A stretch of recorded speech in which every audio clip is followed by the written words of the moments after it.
Welcome to the Rock Solid Family Podcast. This is Merle Hutchinson alongside of my best friend, Linda. Hey, Linda, how are you doing today? I'm good. What's that laugh about? You are in a demo mode. That has nothing to do with this show. You are in a demo state of mind. I'm surprised there's not sawdust all over There you. is, actually. You guys, your camera's just far enough away that you can't see Oh, it. you should see our upstairs kitchen right now. It's got a hacksaw sitting on the counter. Guys, Linda has said, I want a new kitchen. I want a new kitchen. I want a new kitchen.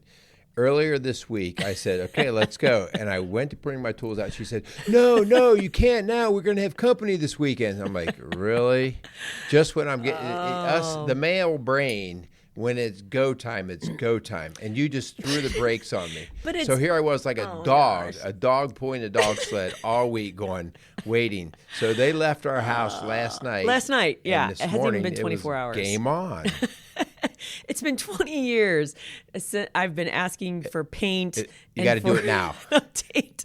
And I'm leaving town this week. Like, couldn't you wait till I was gone? No. There's going to be plenty of work to do while you're gone. So I'm just trying to get the jump on. You're right. It has nothing to do with what we're talking about. Maybe we'll do a different show right now, now, guys. We're not talking about Friends or anything today. Oh, well, tell us what we are talking about. Well, we're going to jump track a little bit. Okay. We've been doing some very different shows, starting the new year, new beginning, all those kinds of things. All of those are good topics. But it's been a while since we've talked about some parenting types things. And in particular, we're going to talk today about maybe a level of your role in your kids and their friends. And there's the helicopter parenting and the bulldozer parenting and all those, but what does it have to do with the friends? Yeah. And what's our role? Should there be some more interaction or should we have less? So we're going to talk about that. I think, more now than ever, we do have to be very aware. I'm not even sure if my parents knew who all my friends were, they obviously knew the kids in the neighborhood that I hung around with, but the other kids out and about, but there was a general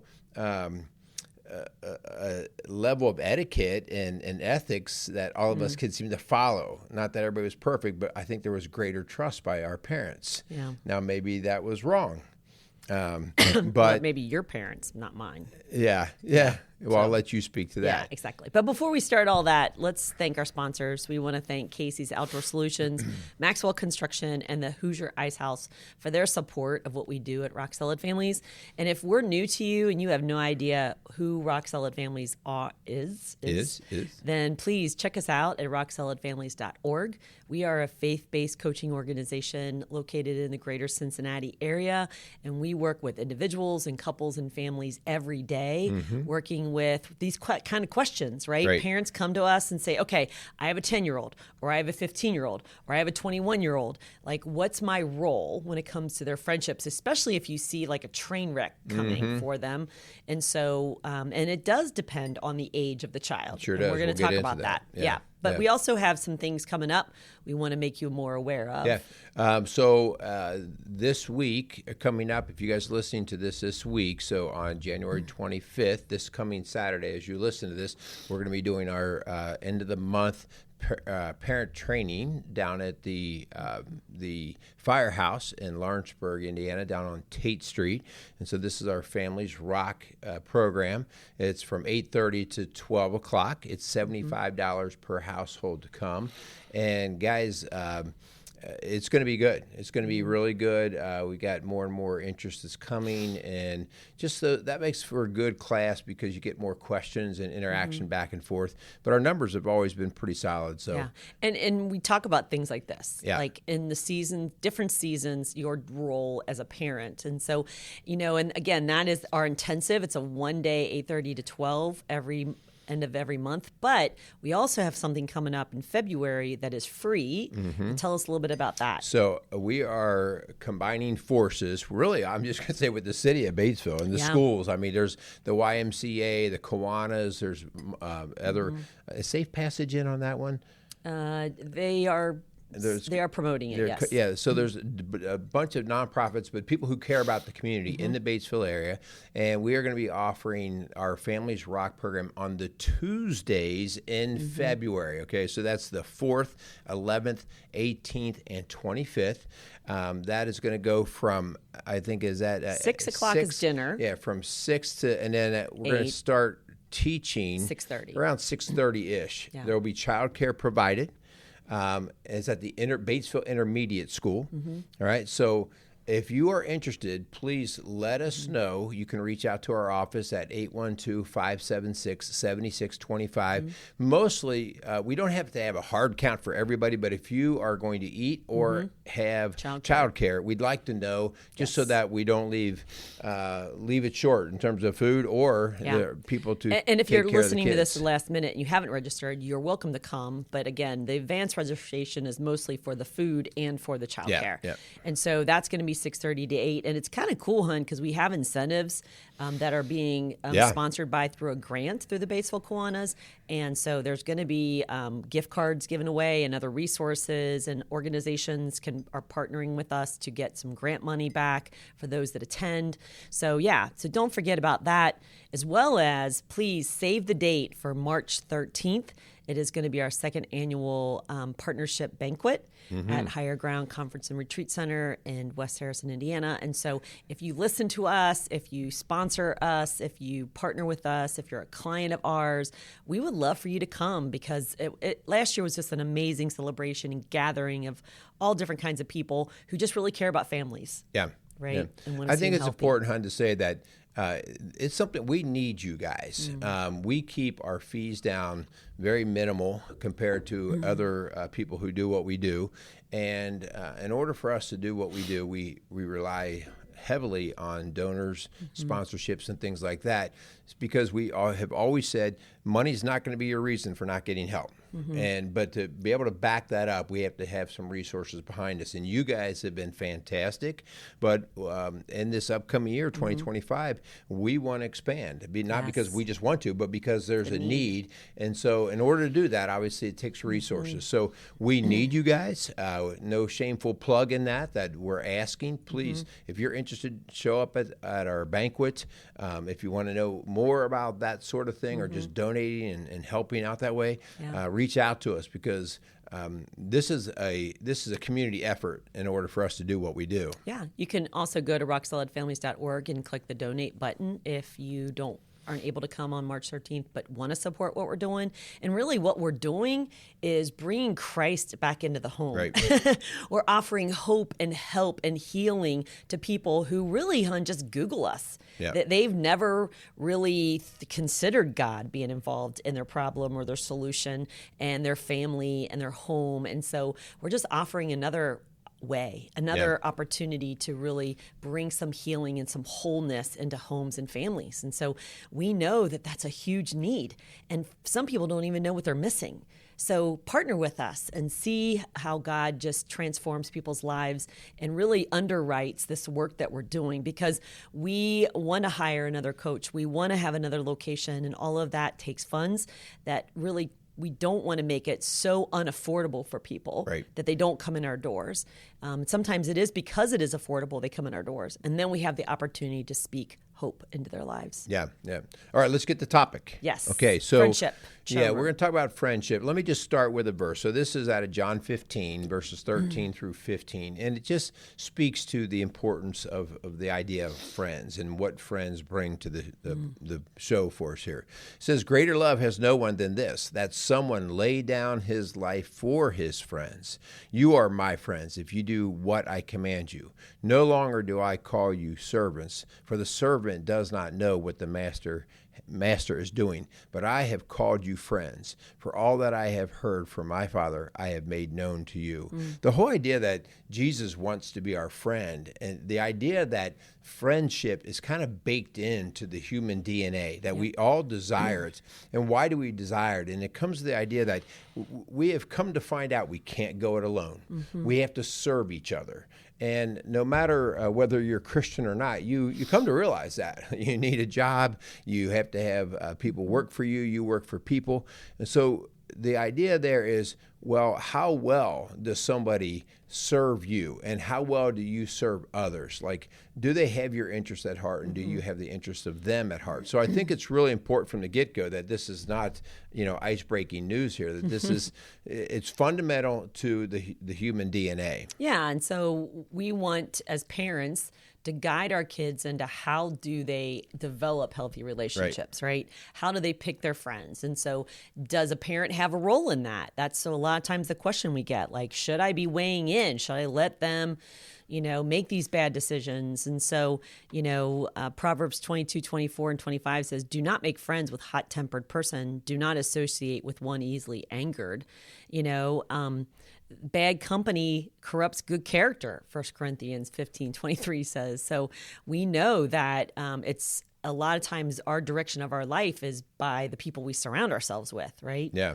So the interesting thing here is the desire for friends is innate, the connection that people desire. But the process by which we go out and seek friends and develop friendships, that is a practice. And all of us has been a trial and error. All of us have been burnt, right? We've all, and it's kind of just testing. And we're going to talk about, like, well, what are you actually testing? And your kids, the sooner your kids can know how to test and then what they're testing in friendship, the better and smoother that friendship building process will go. And so, the first idea here is our kids always started, out of interest. Yeah. They're on the soccer team They're together. on the same teams. They wrestle together. Yeah. And so there's an interest friendship. We're all in the same neighborhood, right? And so, and kids can just fall right into that, and nothing right or wrong about it. But hey, we all like to do this. But that's not very good, because alone. We have to couple that. And so what we want to talk about today is the importance of having value-based friendships. Value-based friendships. So it would be great if we played with the kids on the soccer team. It would be great if we played with kids that were nice and respectful. It would be great if we played with kids on the soccer team that were nice and respectful. Yes, yeah. Right? So the Venn diagram starts to come together here, where we're trying to get overlap, but your kids aren't going to see that at first, right? They're just going to be gravitating towards things, oh, that kid's funny, or he's cool, or he likes to do what I like to do. And that's just a start, but your kids have to go to the next level. And to really sometimes do it well. you recognize that before they do, and sometimes they recognize that before you do. I'll never forget, our oldest son had friends who he played football with and lived in our neighborhood. And I remember one time when he was bored, and I said, why don't you go down the street and ask so-and-so to play? And he kind of looked at me and said, Mom, you do not want me to go play with him. And I was like, why? Well, because he knew things that I didn't. And so he was starting to make those value-based choices because he knew more and knew things that were going on behind closed doors. And I was so thankful for his discernment there. And like, I'd rather be bored at home than go down there and get myself into trouble. Yeah. So one of the very first things that we need to talk about that is your responsibility as a parent is, are you teaching your kids the values of your home? Are you actively? We've talked about values so often, but how can we not? It's the underpinning of so much of how you do life. And so from a very young age, it is important that in your house, you teach your kids what you guys value. And so the dinner table, the drives in the car, when you're playing a game, how we interact with each other, how we share time, how we share resources, how we show manners, all of these things, these are fundamental to your kids starting to get an idea of what's important and right. Yeah, but I say that it's more caught than taught. So you're going to have to model it. So if you're lying to your friends, or you're cheating on your spouse, or you are disrespectful to that person in the grocery store, that's what they pick up as the values in your home. So I'm asking you to demonstrate that kindness and that respect and resolving conflict in a healthy way, so that your kids see that in your friendships and in your relationships. And they, I mean, because otherwise you can't just say, you got to be kind, you got to be respectful, you got to be honest, when you're not being that. Well, I mean, hon, I just get a smile on my face because we talk about those things, being nice to people, being respectful, and then you hop in the car and you're driving in traffic and somebody cuts you off and you flip them the bird. Yeah. And you say all kinds of nice things to them, right? And it's like your kid's right there. Yeah. And so your kids, even if they don't know the word hypocrite, they know the action is weird and different and something's not right here. So they start to pick up on it, that there's a conflict.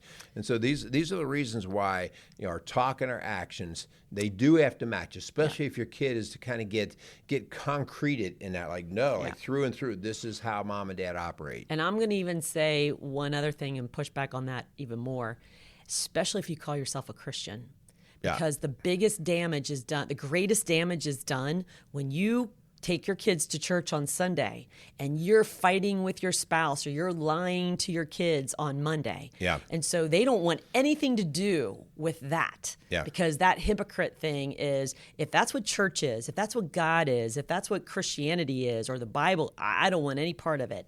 So please, we do more damage. I cannot tell you the cleanup that we have done in our office for and almost like acknowledging, we failed you. Like, as Christians, we failed you, whether it be your Christian teacher, your Christian coach, or Christian parent, and saying you were a believer and a follower of Christ, but not living it. We literally push people further away from the gospel. Yeah. Guys, once you really feel like, okay, everybody knows in our house what our values are about, right? And again, this is a daily process.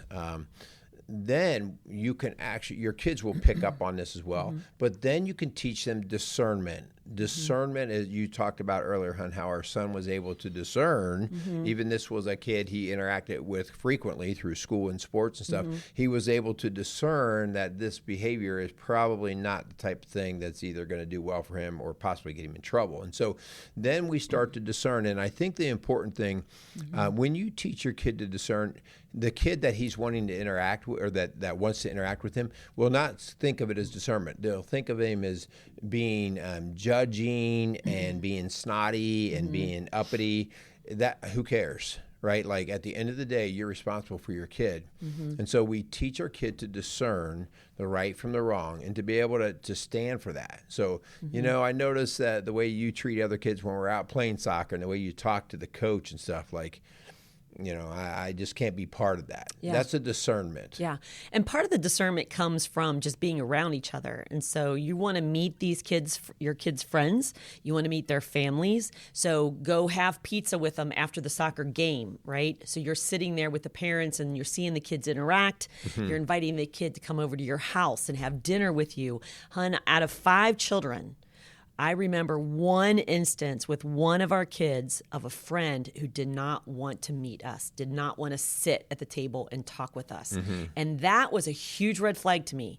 They didn't look us in the eye. They wouldn't have conversation. They didn't really I wonder if it's because we were all staring at him. But he didn't want to be around our home and our family. And so that was a red flag. And we found out later it was definitely an indication of something greater. So please get to know your kids' friends and their families. And you want to be the one that drives them to the movies. You want to be the one that sits with them at the restaurant. You want to hear the conversations, because that's going to give you a clue if that's somebody that you want your child to hang around. I want to bring up a topic here, Hun, that maybe we'll mix the words just a little bit, just so we can have the discussion. But there are certain things we should tolerate in people. I tolerate that they have a different like of music than I do, that they like different food than I do. They like different sports, okay? But the whole generality of speaking tolerance, we do not want to teach our kids to tolerate, in other words, just keep bringing in and being around bad values or bad behaviors. And so this, again, you might think you're splitting hairs, but the idea here as a parent, your kid could get judged. That's why he's a little snot, he's uppity or whatever. It's like, no, I don't want my kid to tolerate another kid who's a bully. I don't want him to tolerate those who lie. And so he doesn't need to stand up and fight against them, but he needs to not tolerate that Put a to come boundary up. into his life. And so that whole idea of inclusivity and all of that, we have to be really careful. Like, what are you being inclusive about? Different kinds of music, different kinds of foods, different kinds of interests, fine, all day long. But different kinds of values, you really better think long and hard about what you're allowing that inclusivity to. And so think about that. This is not a judgment to heaven and hell on this kid. This is, no, I have a very impressionable child of mine, and it's my responsibility to give them the foundation of values. And then, you know what, when they're adults and they're out doing their thing, if they want to make that adjustment, that will be on them. But you have a responsibility as they are in your house and under your care. And you want to encourage that communication with your child. Let's say that your child goes over to play with a friend, and then they come home, and you ask them how it went, and you can kind of pick up something happened. I remember this conversation with our daughter after she went over to a friend's, and she felt very uncomfortable. And so I really kind of said, well, what did you feel uncomfortable about? And so she kind of unpacked some of that, and we kind of really worked through that. Like, there was some things that she didn't like to see, and she felt weird about, and was wondering what was going on behind closed doors. And so, yeah, I get it. And so please don't shut down the communication and be so judgmental or narrow-minded that you don't let your child kind of process it with you, right? Because we do want to help them get that discernment themselves. And we talk about, so as parents, we also then have to reflect out those good values, right? But it's great when your kids are strong enough to start to create their own little natural boundaries. They make a discernment, and they say, no, I'm not going to let that happen or be in my life. But the reality of it is not many kids can actually do that. When I'm talking elementary kids, I'm talking early junior high for sure. Yeah. That the peer pressure, the social stress of that is really difficult. And so it is your job to actually start placing boundaries on your child's friendships, okay?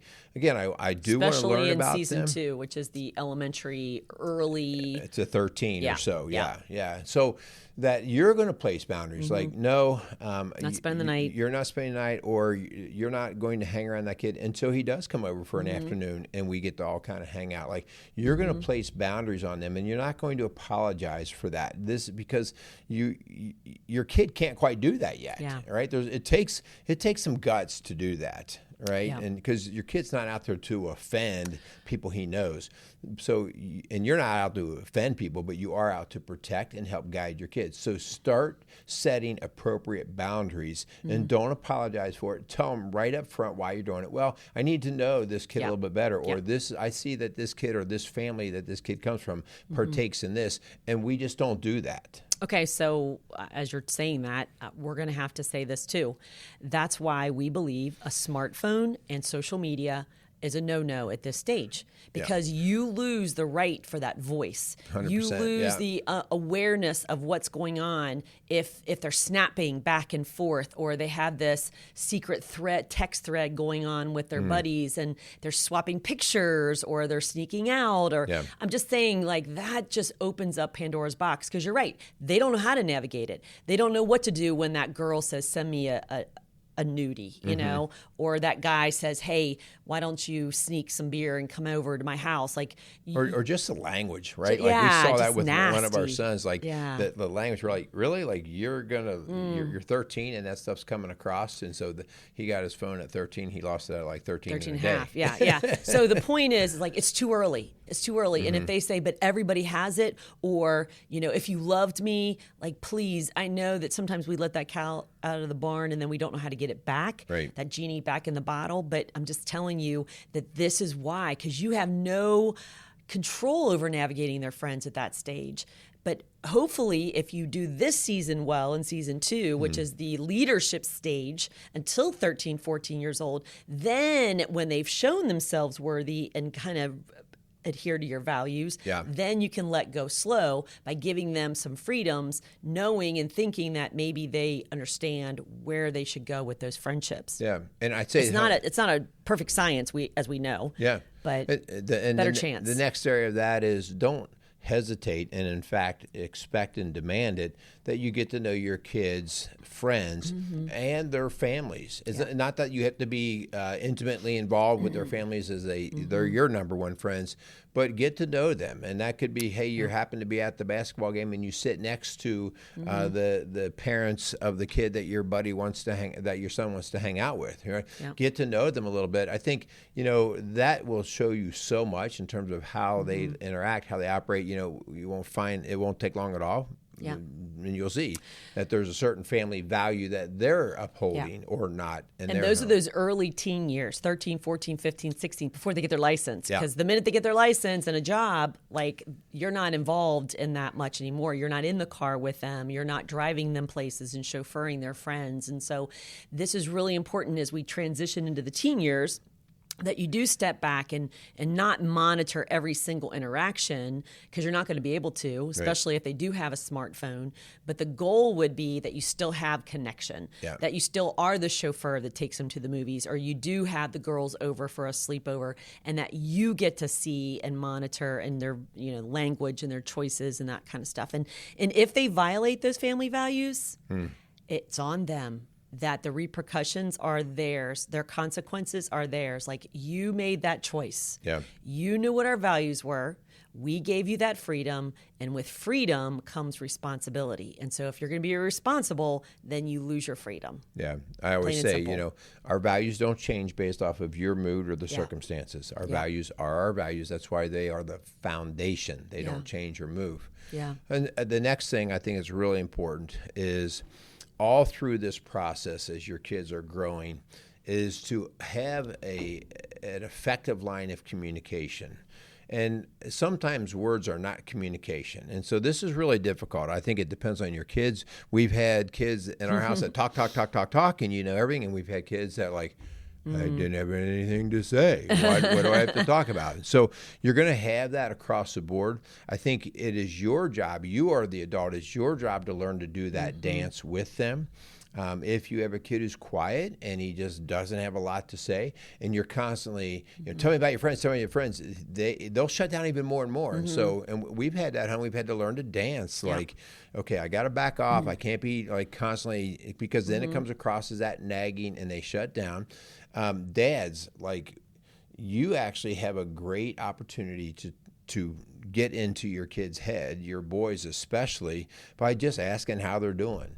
I mean, you're their hero, and because you're dad, and if you're just checking in, hey, bud, how you doing? And just to get them a little bit more willing to talk.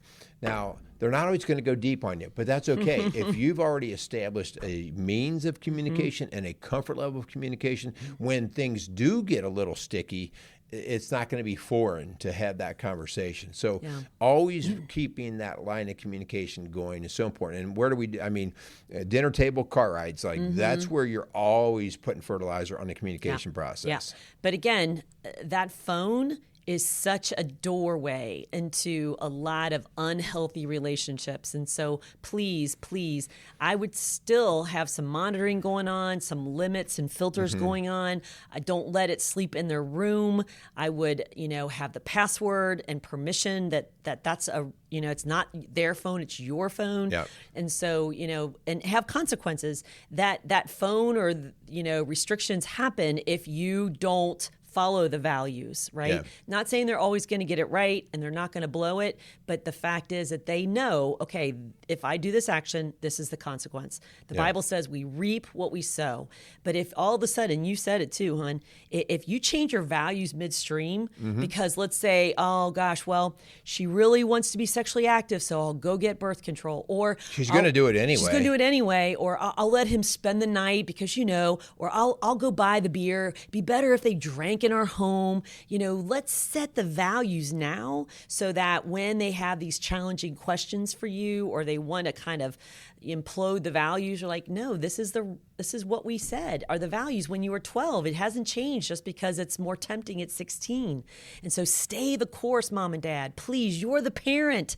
And don't make empty threats. If you say, if you do this, you'll lose your car, you'll lose your phone, then do it. Because then they know I will reap what I sow. There are consequences for my actions. Yeah. It also takes the emotion out and thinking on your feet. Like, oh, no, they just did this. I told you 2 years ago what was going to happen. Yeah. So, And I think there's a great scripture here out of Proverbs 13:20 that your kids should start to hear from you as a parent, like, oh, I heard this before. And it is Proverbs 13:20, walk with the wise and become wise, for a companion of fools suffers harm. Yeah. And, I just read that before. Yeah. Well, did you read that? Yeah, I read that one too. Okay. But I love it because it is so important. Yeah, yeah. And that idea is your kids will not see that. No. They'll get it confused with the kid who's fun or cool and exciting. Yeah. And then the next thing you know, they're in the middle of it. But I'm going to throw a little caveat on that. Sometimes your kid is the one who is the fool. Sometimes it's your kid who's actually bringing the others down. And so it's important to recognize that sometimes your kid's getting in trouble and you're like, well, it's because you're hanging around this kid. It might be your kid that other people are starting to avoid because, and listen, we've had that in our home. So so you have to take a close look. Don't always think that you need to blame the other people. No. You need to first look in your home and see what you guys are doing, and then you can consider whether it's an outside source that's bringing that in. And that's why there's got to be consequences for actions, whether it started with you or started with a friend. At the age of teenagehood, when they are becoming a teen, they need to know, like, there's going to be consequences because eventually they're going to turn 18 and their consequences are going to be much greater, right? And so part of it is surrounding them with healthy opportunities for good friendships. I'm not saying the church is perfect, but man, I remember some of the most impactful relationships started with things like church camp. Right? Or youth group or young life, something, or a sports team where, like, I had to wrestle, and so I had to be clear-minded, sober-minded, because I had to get up at 5 o'clock to wrestle. Or, that traveling soccer team that, expected me to be at my best physically. So, like, surround them with healthy people, not perfect people, but healthier people who are not sitting at home, eating Doritos and playing video games all day, and they're giving up on school, and they're going to juvie. Like, let's try to help them find those healthy friends and give them those opportunities. And as you're talking about that, I think of the amount of time that a couple older kiddos worked in the wrestling arena. And, there was a mix of kids there, right? Mix of kids there from different backgrounds. But one thing that allowed you and I to have good faith in that was that the coach shared our values. Yep. And so when we would hear the coach talk, it was kind of like, oh, that's how we talk. Yeah. That's what we say. Expectations. So that's if you're putting your kid out there on a team or in a program, and obviously, as you said before, you're not going to be able to track every single kid and interaction that your kid has. But if you know that for the next 2 hours at that practice, that coach is going to be speaking very similar to what your values represent, you can have a lot more faith that he's going to hold those kids to that. And I think that's really important. Yeah. We gave our coaches permission. If our kid steps that line based off of what you're projecting as the values, you have our permission to come on him however you need to. And so that's also a warning sign when you have a child who maybe was on a team or was in a group, and all of a sudden they start pulling away, and that group and team used to be healthy for them. That's a red flag. Like, you need to dig a little deeper. Why are you quitting, right? Why are you pulling away from that friend group? Is it because, like you said, I'm the fool? Am I the fool that nobody wants to walk with anymore? So please, Proverbs 13:20 is really the mantra that we want to live by, that we want to walk with the wise. We want to be wise. We want our children to be wise, because a companion of fools suffers great harm, and we don't want that for our kids. So we're praying that this helps. We know that it doesn't solve all the problems. There's a lot of caveats that come in, but if there's something that we can help you walk alongside with you as parents, give us a call. Give us a call at 812-576-ROCK. That's 812-576-7625. All right, guys, I hope this information was, nothing's new under the sun, right? So hopefully it just sparked some of your thinking. If you are in this situation, it'll take a moment to kind of think about what you'd like to do. If you know a friend or family member that's kind of, their kid is struggling in this situation, help them out. Share this show. We greatly appreciate it, and we hope that they appreciate that you took the time to think about them and share the show. Again, we want to thank our sponsors. We want to thank Maxwell Construction, Casey's Outdoor Solutions, and the Hoosier Ice House. We also want to thank all of you guys who continue to sponsor and donate to everything that we do here at Rock Solid Families, because as we talked about at the beginning of the show, you guys are the reason why this all happens. So we want to thank you for that. And we want to thank God for the opportunities that we have. You know, as we celebrate, we're getting into our 7th year at Rock Solid Families, and we couldn't have done any of this without the Lord and His guidance and His provision and His protection of this ministry. And so we're so thankful for the opportunity. We really do consider it a privilege to walk alongside thousands of families in our 7 years and, you know, really helping them find that hope and healing. And so we hope that we can do that for you too. So thank you so much for listening to the Rock Solid Families podcast, building a stronger community, one family at a time. Make it a great day.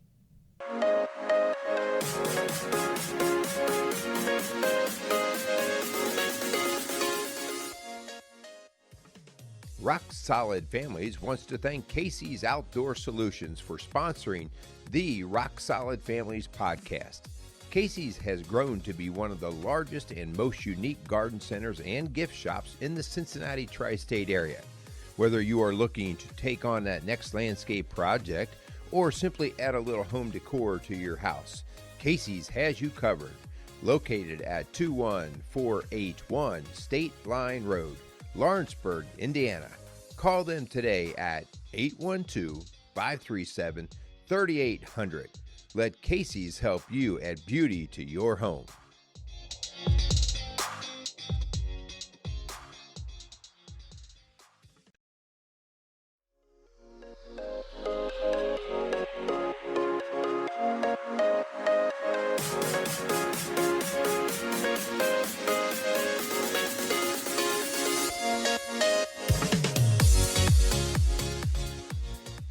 Rock Solid Families wants to thank Maxwell Construction for sponsoring the Rock Solid Families podcast. For over 30 years, Maxwell Construction has been a leader in turning dreams into realities, building schools, banks, restaurants, and many other commercial and public facilities. Maxwell Construction has made it their priority to not just build buildings, but to build into their community. So if you have any construction needs, call them at 812-537-2200.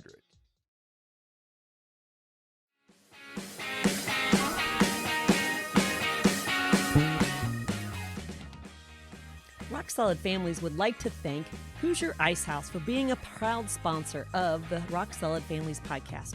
In the heart of historic Lawrenceburg, Indiana, the Ice House is at the corner of Vine and High Streets. The historic building evokes a feeling of comfort with spacious indoor and outdoor dining, a large bar, and comfortable dining areas. Large enough to host parties, yet intimate enough to feel like your favorite neighborhood restaurant. So thank you again for the Hoosier Ice House for sponsoring the Rock Solid Families podcast.